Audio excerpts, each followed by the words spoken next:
Welcome back to the Fourth Way Podcast. So we are now coming to the end of our season on simplicity. And throughout this season, over the last, 20 to 30 episodes, I've made the case for what a simple life is and, what that looks like, what it doesn't look like, some of the downsides of complexity and the upsides of simplicity. But I think one of the questions that still needs to be answered or addressed is, okay, so what?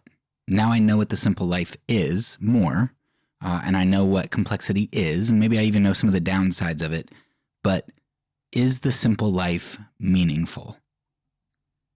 Is there any purpose to it? Like, what is the point of living the simple life, even if I know what it is? Because if you think about it, a lot of the simple life is uncomfortable. It means foregoing a lot of things that people would say are very pleasurable, or pursuing the things that can acquire pleasure for you, like a lot of money. It maybe keeps you from accomplishing as many things or as great of things as you might otherwise accomplish, because you are not going to try to squeeze efficiency out of everything, but you're going to give room for rest, and you're going to not try to be so busy or be in a hurry, because you know that those things produce characteristics and traits that just are not good. Not good in the sense of traits that you might want to have that work well in relationship with others or with God, but traits that might be good if you want to get ahead in life, if you define ahead as making lots of money or having power over other people. So in that sense, simplicity can seem extremely pointless, right? We feel the need to wring value out of every moment. If you're not wringing value out of every moment, then are you really living a less fulfilled life? And of course, that begs the question, what is the value of life? Or what is the purpose of life? I think sports offer a really good analogy here, right? So think of the aspect of scoring, right? That's kind of like value in sports, right? Your value comes in your score. Now, scoring isn't necessarily a good thing, though, right? Just think about golf versus soccer. In golf, you want a lower score. You don't want to score points. And in soccer, you want to score more points. So even in these two games where score is where we find our value, those values can look very different for the winner, right? A low score versus a high score. You could also think about riding a bull versus Formula One. The more time you're on a bull, the better. In Formula One or NASCAR or any other racing, the higher your time, the worse it is. So in sports, the purpose of each of those games, right, is determined by what is valuable. So in soccer, what is going to score me the most goals, or what is going to prevent goals being scored against me? And so figuring out that balance of how do we produce the most goals with the least goals against. But even more than what is valued, right? There's another aspect to this that we have to think about. There's also, what are the parameters of that game? You can watch little kids play a game, and you see this all the time.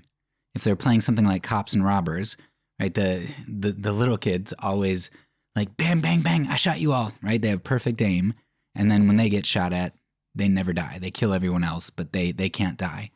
Or if they're getting into a verbal argument, one kid will inevitably say, well, infinity, always one more than you, right?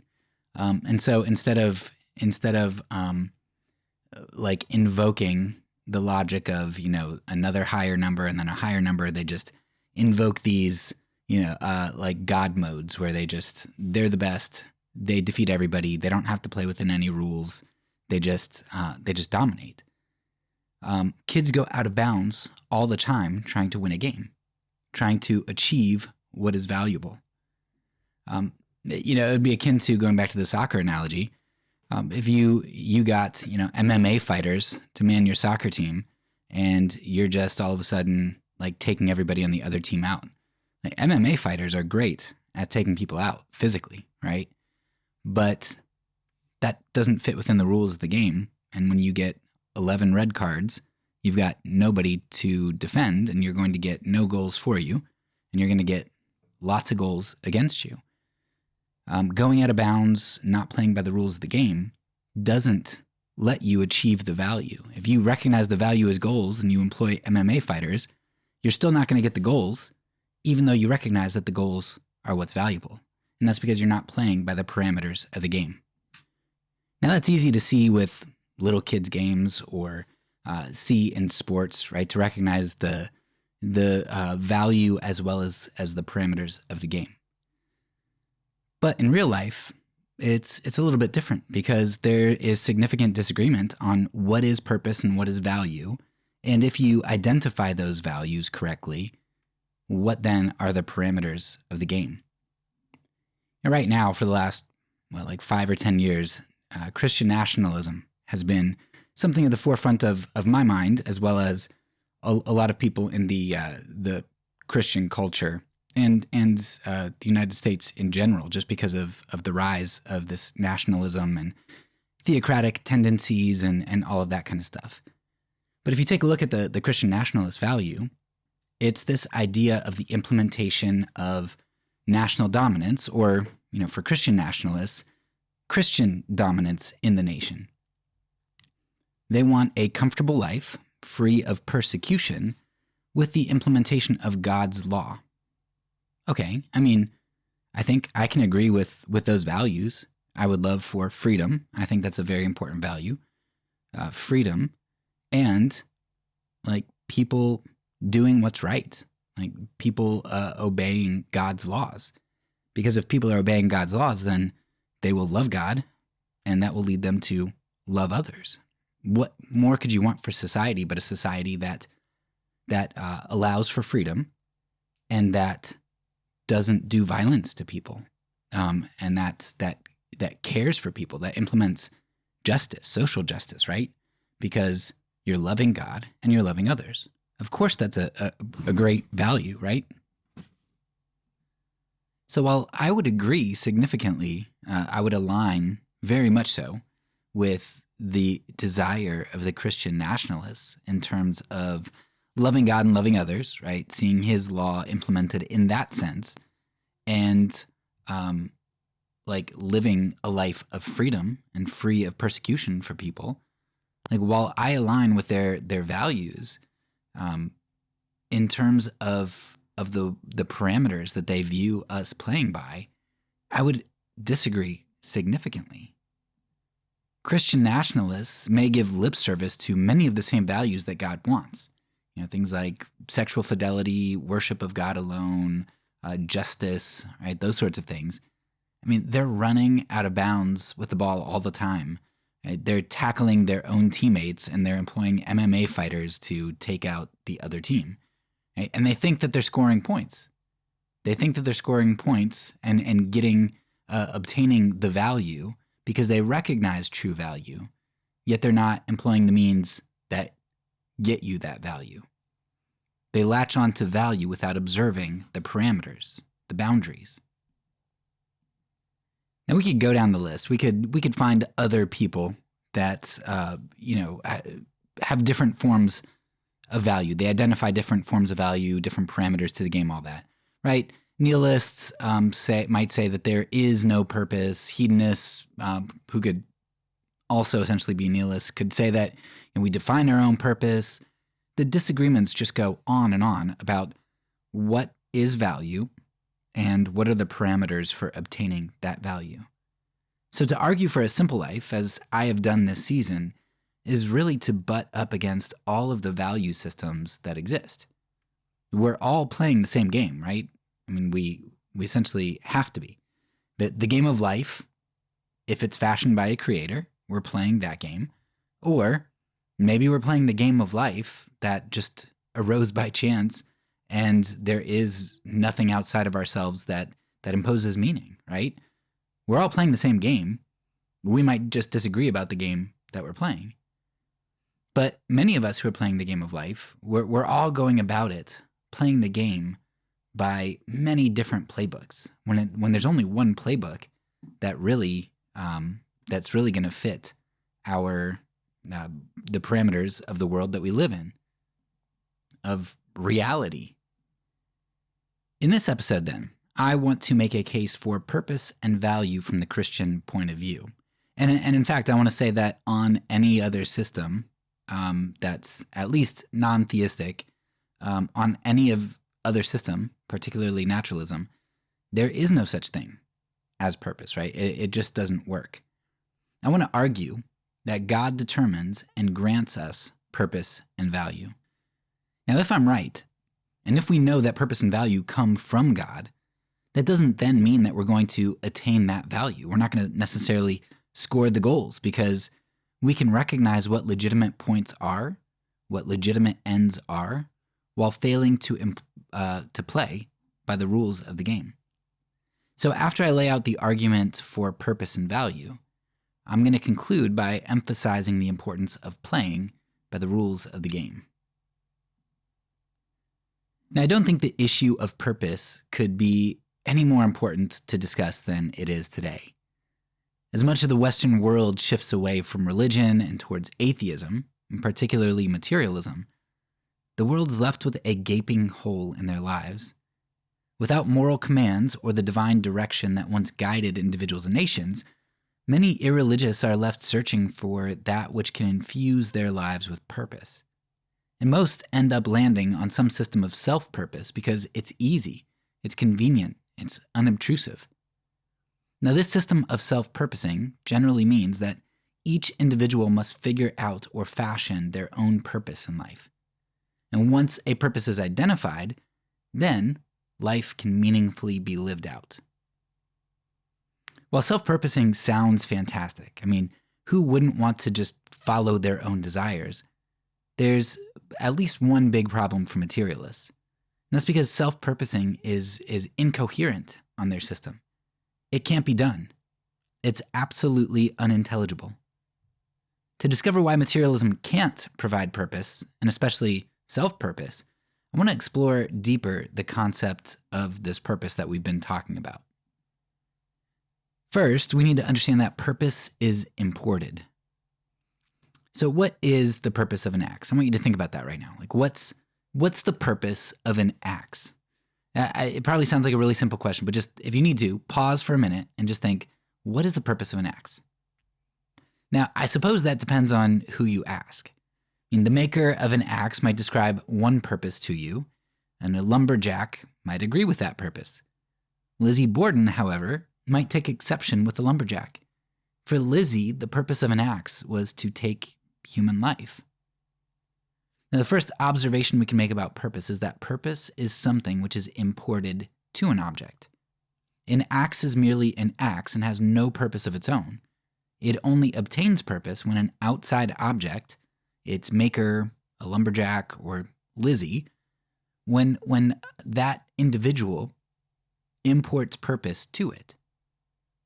However, that concept is probably hard to see because axes are kind of born with purposes because they're fashioned by makers. So let's talk about something that might be a little bit more fair, right? Something that potentially was created without a maker, if you assume naturalism, right? Let's talk about rocks. Now, I think most of us would agree that a rock we found in the middle of the desert is, for all intents and purposes, purposeless. It's just a hard object which formed over a long period of time and through natural and impersonal processes ended up residing in the desert. Rocks have no purpose in and of themselves. Now, the snake who lives under the rock might believe, if snakes can do such things, that the rock has great purpose. To the snake, this rock might serve the purpose of preserving its life.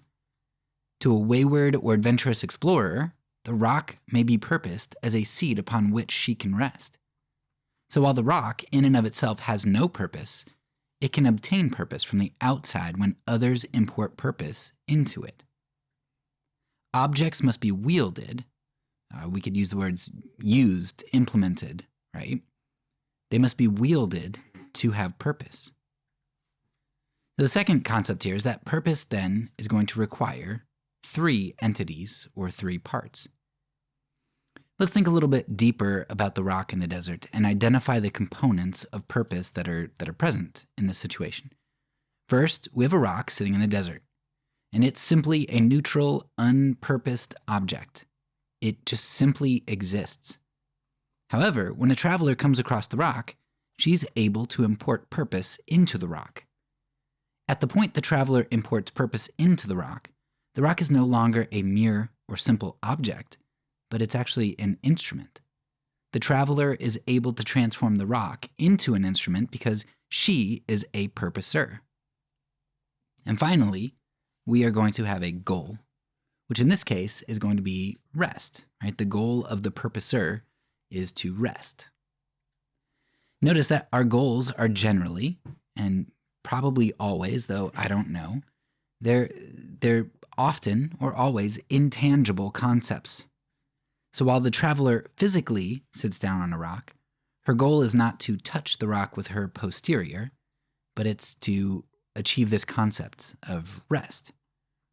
One who uses the rock for a home may find physical shelter, but they do so for a more intangible concept of safety or comfort. Though goals may often be represented in objects which are physical, the ultimate goals are usually more intangible concepts which are physically embodied.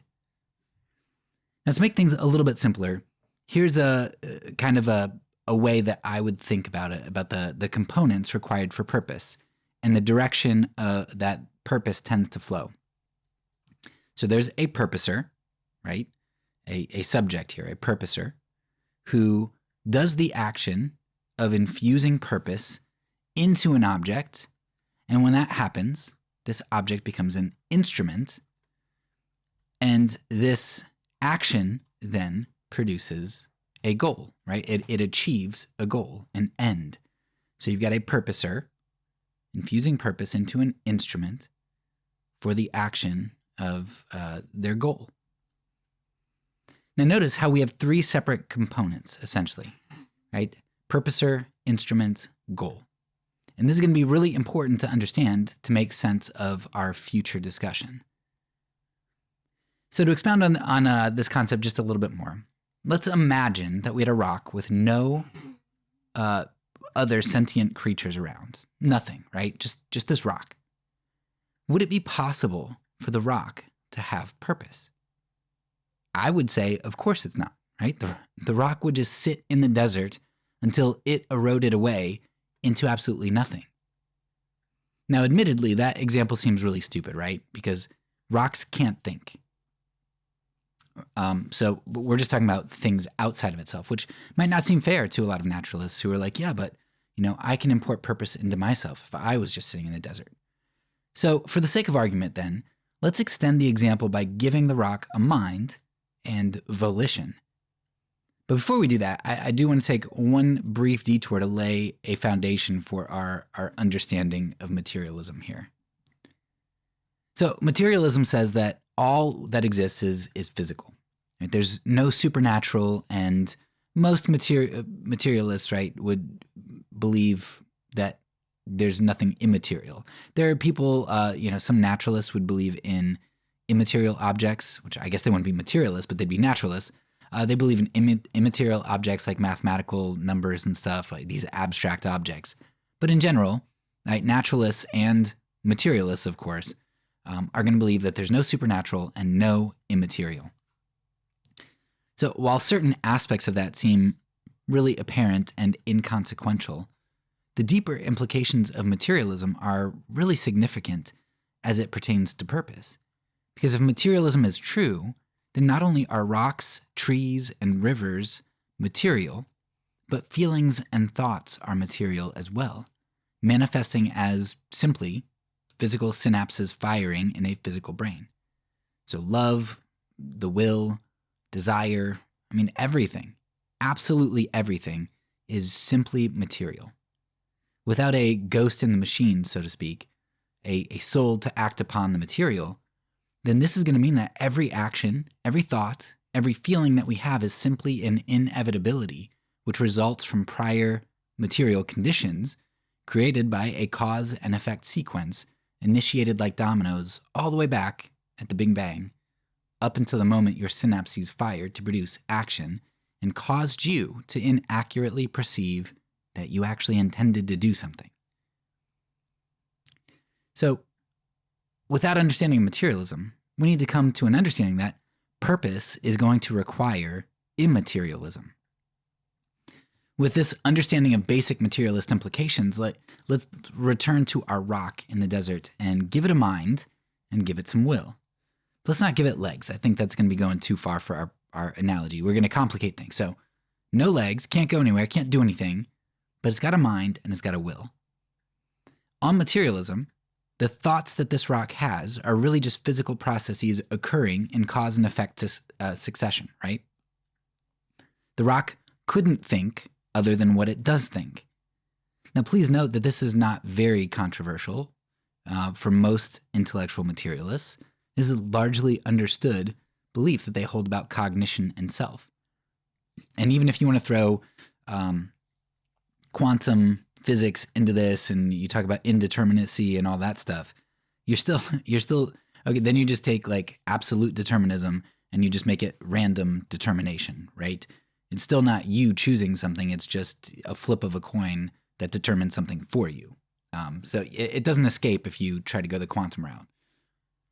So taking the mainstream materialist view on cognition, this rock scenario is going to provide us with two types of thoughts that nature could impart to the rock.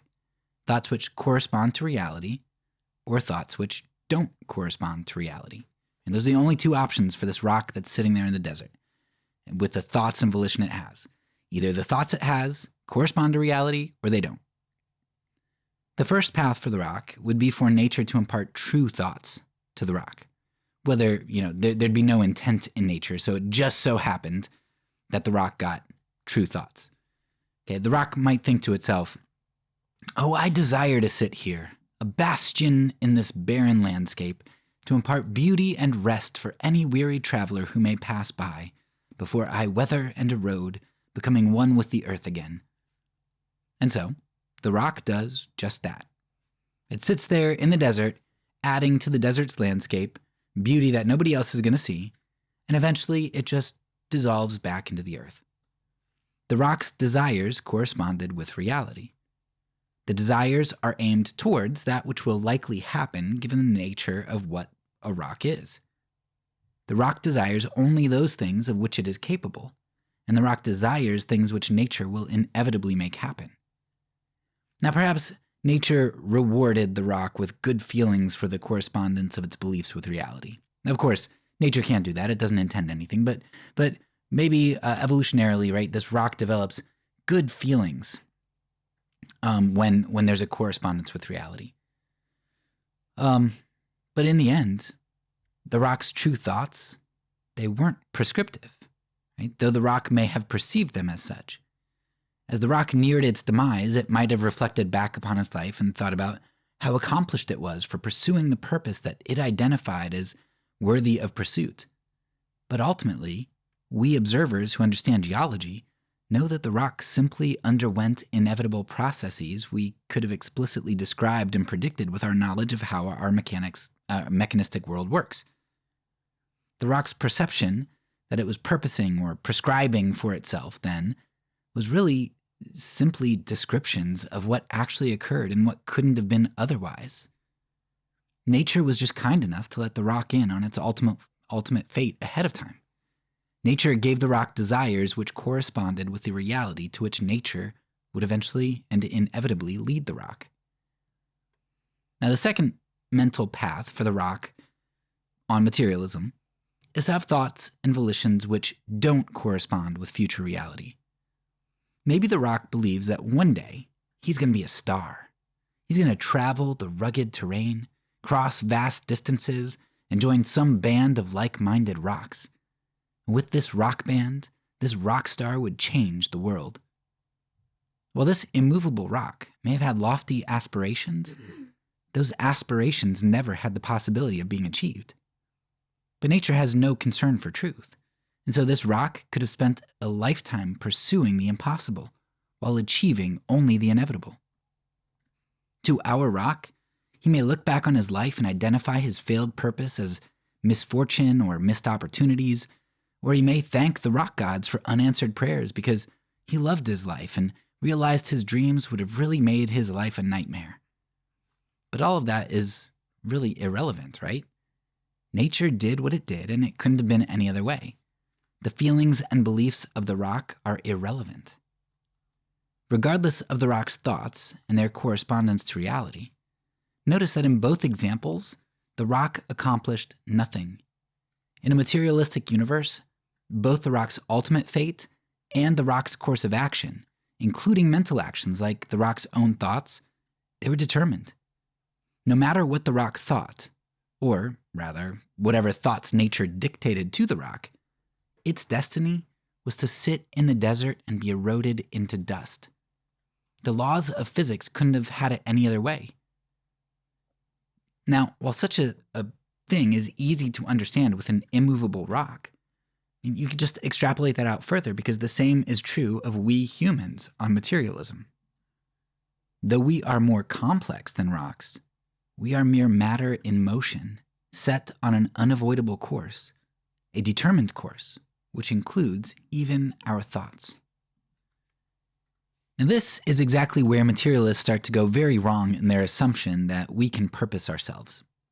As I explained above, purpose requires three things: a purposer, an instrument, and a goal or an end.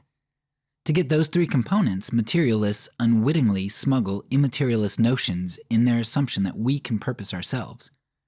Materialists import an immaterial self, or a soul, into their equation.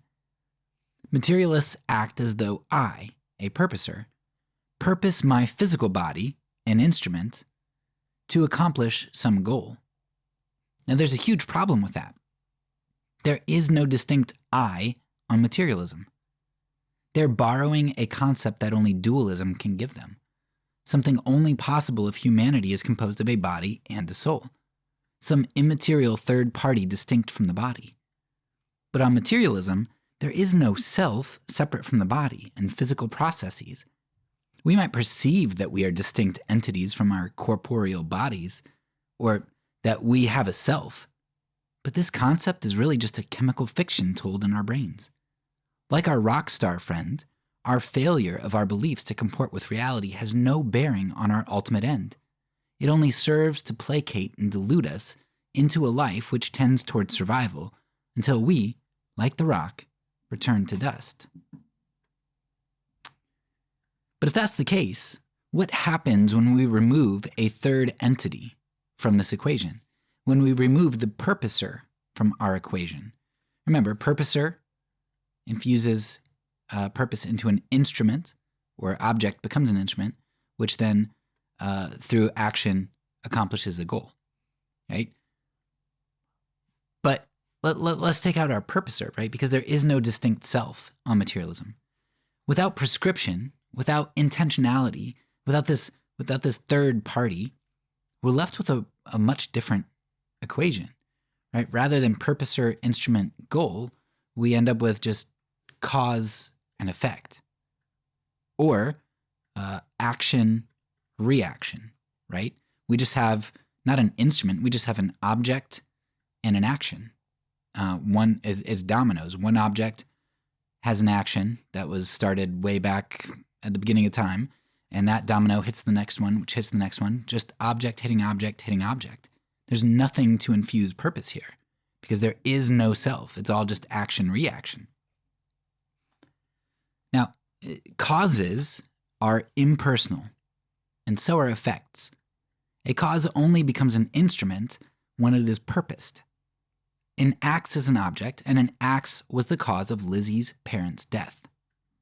But the axe, purposed as a weapon in the hands of a third-party purposer, became more than a mere cause. It actually transformed into an instrument in the hands of Lizzie. The same could not be true without a purposer, right? An axe could not have transformed into an instrument in the hands of something impersonal, like the wind. The wind has no intentionality, and were it to blow an axe onto the heads of Lizzie's parents, only an unblamable natural disaster would have occurred, not a murder. Likewise, Lizzie's parents dropping dead from something impersonal, like cancer, would simply be an effect. But when they dropped dead at their daughter's hands, their deaths were more than mere effects of some impersonal process. Their deaths were a realized goal, from Lizzie's perspective. On materialism, the deaths of Lizzie's parents aren't really a tragedy, but rather were an unavoidable outcome of materialistic cause and effect processes. A coherent world of materialism removes the possibility of purposers. Without purposers, despite what your mechanistic brain might tell you, you are purposeless. And without a distinct I, or self, there's nothing you can do to add purpose to your own life. You're just a part of the universe. There is no you. You are simply an object formed by causes, and you are just an object heading towards unavoidable effects. While you might hope the effects of your life are not similar to those of Lizzie's parents, only time will tell, and there's nothing you can do about it. And even if there were, you wouldn't do it unless the universe just mechanistically caused you to do that thing. So at this juncture, some materialists might argue that while we may not purpose ourselves without an immaterial soul, we could certainly be purposed by another being, right? A third party. Just as the axe was infused with purpose by Lizzie, something outside of itself, so perhaps I could be infused with purpose by another, maybe a lover or a friend, somebody else. But there are two big problems with this. The first problem is that on materialism, there are no third parties. We're in a closed system. All that exists is matter and the laws of the universe or multiverse.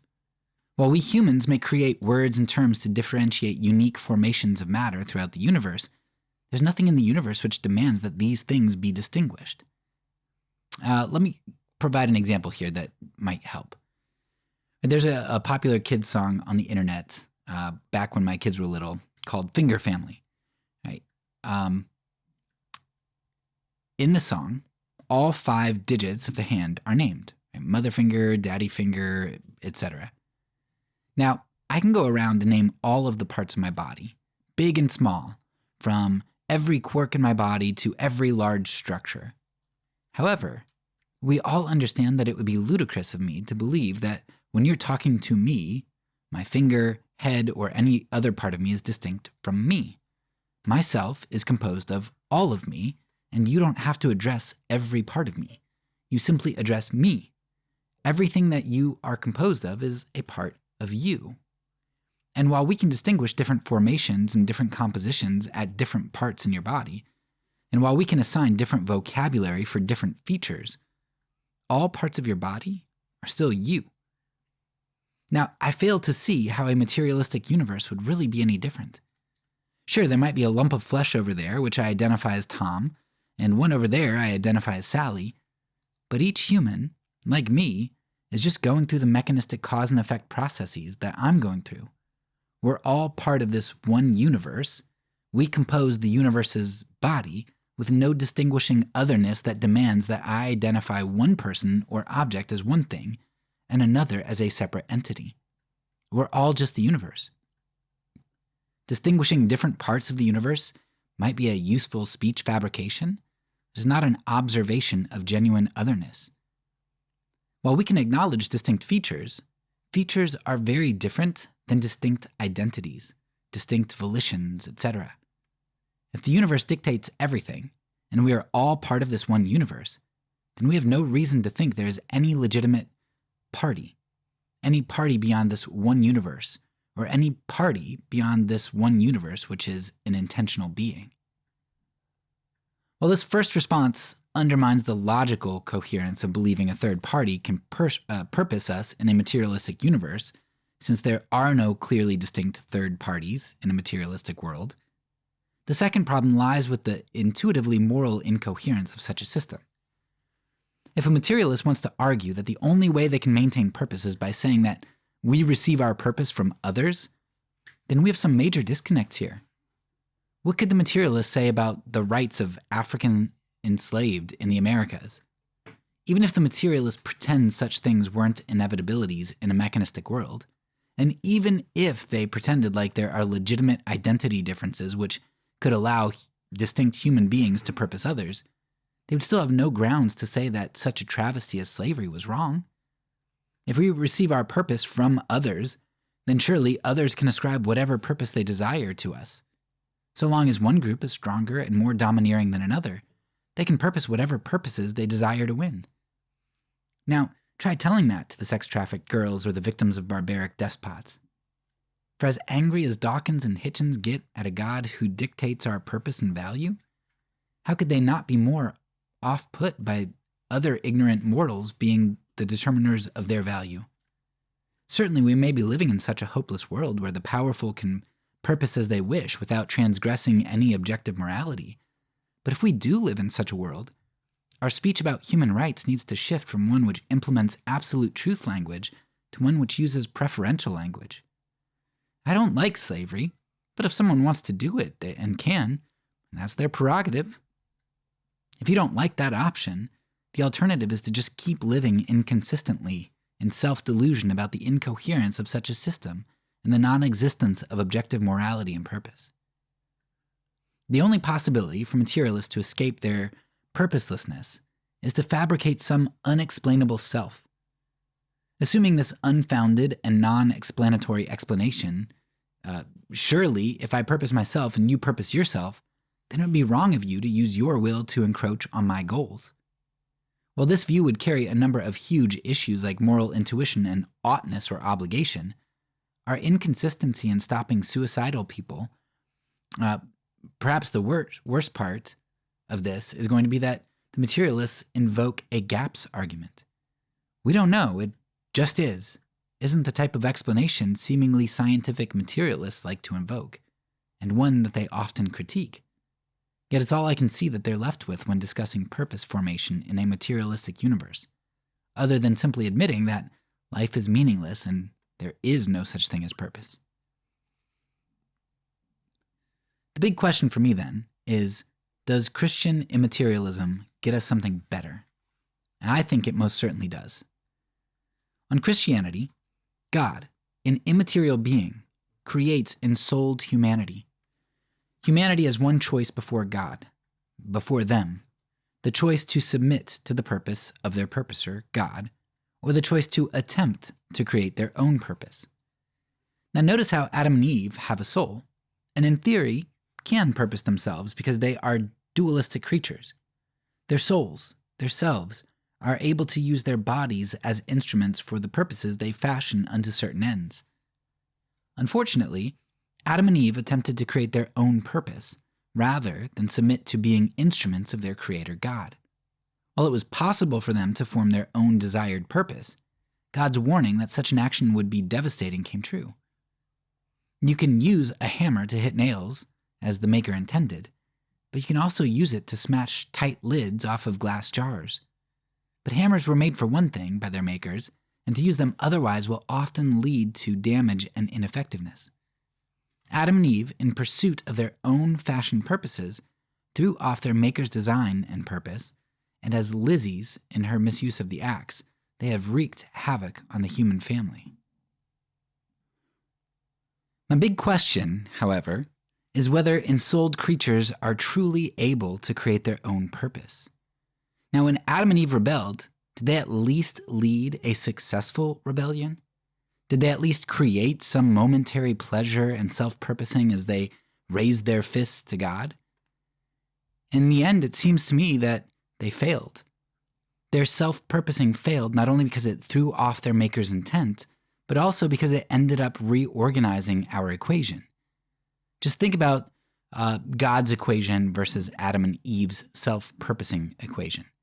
Right? God's equation, as we discussed, is you have a purposer, who would be God. You have instruments, so creation or humanity. And then you have the goal, right? Glorifying God in loving community. So love God, love others, right? Together. Now, if you take a look at Adam and Eve's self-purposing equation, you have the purposer, which is humanity. You have the instrument, which is whatever it is we choose. And then you have the goal, which is self-fulfillment and pleasure, right? Accomplishing one's own purposes. Now, here's what's intriguing about our fallenness and our self-purposing. Only instruments have purpose. As humble instruments in the hands of God, we could recognize our purpose. We could submit and end up living in love, fellowship, peace, and fulfillment. But when we self-purpose, we deceive ourselves into thinking that we are infusing purpose into ourselves when we're really infusing purpose into objects. We call that idolatry. Now take, for example, farming. If I toss God to the side and say, you know what, I feel called to be a farmer. I will be fulfilled by living off the land and producing crops to provide for my loved ones and community. Notice that I'm actually infusing purpose into farming rather than into myself. Me, right, infusing purpose into farming, and farming produces the action of fulfillment. When we attempt to create purpose rather than recognize our purpose, we end up infusing purpose into objects that we end up using for ourselves. Now, in such a system where we attempt to create our own purpose, we still end up being purposeless ourselves, not because we don't have purpose, but because we fail to recognize our purpose as instrumented by God. So we're giving all this purpose to other things, yet still not receiving purpose ourselves. Self-purposing not only fails on materialism, but it also falls short on immaterialism as well. God has created a beautiful world. In this world, fulfillment comes through our submission to God's design, being instruments for service and love. He has purposed us to do that. Now, how ironic is it that true fulfillment calls us to be willing instruments who serve others? When you think about that, how awesome would a world be where we never had to really question someone else's motives? What would it be like to live in a world where you never had to question whether every other human being had your best interest in mind? They were living out their purpose to serve God in loving community, and they loved you, and that fulfilled them. That was their purpose in helping and loving you too. Everyone would be at your service, and you would be looking out for your best interest, knowing that you're likewise not seeking to manipulate or objectify them. You're not seeking to infuse your own purposes into them, right? But you are submitting to your purpose of being a lover of others. But man, we worship individualism, and we think that being an instrument sounds terrible and condescending. But that's not really the case when your maker is love, right? By foregoing this intended submission to God and neighbor and world, we not only sin by creating idols and worshiping self, but we lose any chance of having true and lasting purpose. And I think that's ultimately the crux of why I wanted to have this episode where it is here at the end of our season on simplicity. Because there's a lot about purposing that seems kind of counterintuitive. Everybody thinks that the best way to go about things is following your desires, choosing what it is that you want to value, giving into the things that provide you the most pleasure, forming your own purpose, right? And what you find out is that when you infuse purpose into everything else, that's still not finding purpose for yourself. To have purpose, what you need to do is to submit to yourself as an instrument. And that sounds like you're being objectified. But when you understand that, God is love, and he shows us what love is through Jesus, and you submit to yourself as being an instrument, only then can you find your purpose. Going back to our sports analogy from the other episode, right? Like if you think about being whatever it is, if we go to soccer again, being a forward, right? Your purpose is essentially to score goals. You're not going to be coming back too much and playing deep defense on your own side, right? Your purpose is to score goals. If you're out of position, if you are not being used as an instrument, then you're not serving your purpose. Right? Linemen don't try to be wide receivers. Now, sometimes they might catch a ball, like a tipped ball or something, but like they're not wide receivers, and they shouldn't try to be, because if they try to be, it's going to ruin everything. They have to submit to what it is their purpose is. And so, as we've gone through the season on simplicity, and we think if God created us to be lovers of Him and lovers of other people, what is it that is going to fulfill us? It's not hoarding things. It's not accumulating things. That's actually going to mar our souls. It might provide us kind of pleasure, and maybe we will identify the purpose of life as to have the most pleasure, to accumulate the most things. But because that's not what we were created to be, it's really not going to fulfill us. So it's going to fail at fulfillment, and it's also going to mar us.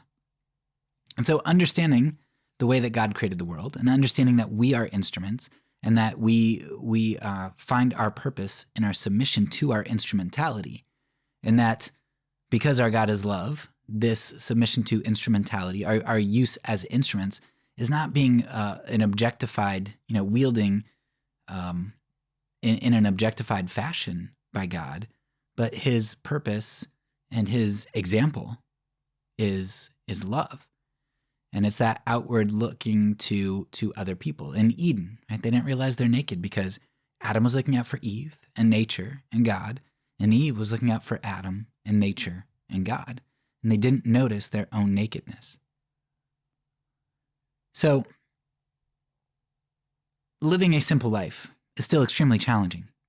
To give up our resources, to not pursue every pleasure, to not be in a hurry, to not be consequentialist, to not embrace technique and efficiency in everything. And that's really challenging in our culture, of course, especially, but just as human beings in general, who are often living in rebellion, thinking that autonomy and self-sufficiency are really the ways that we create our purpose and live the most meaningful life. But if you recognize where purpose comes from, then it should cause you to think, okay, so I can't make my own purpose. I need to find it. What is the fabric of the universe made of? Where am I going to find my purpose? In a materialistic world, which we addressed, you're not going to find any, right? And you can't create any. So that's hopeless. In a theistic universe, we have to identify what are the ends of God as well as what are the means of God. And we'll talk about that a little bit more in our next episode. So hopefully this gives you some encouragement to throw off the lies of self-purposing that you might feel within yourself, as well as to find out what purpose is. And if God's purpose for us involves, like if His means involve a simple life, then hopefully this gives you the courage and the strength to start living more simply. That's all for now. So peace, and because I'm a pacifist, when I say it, I mean it.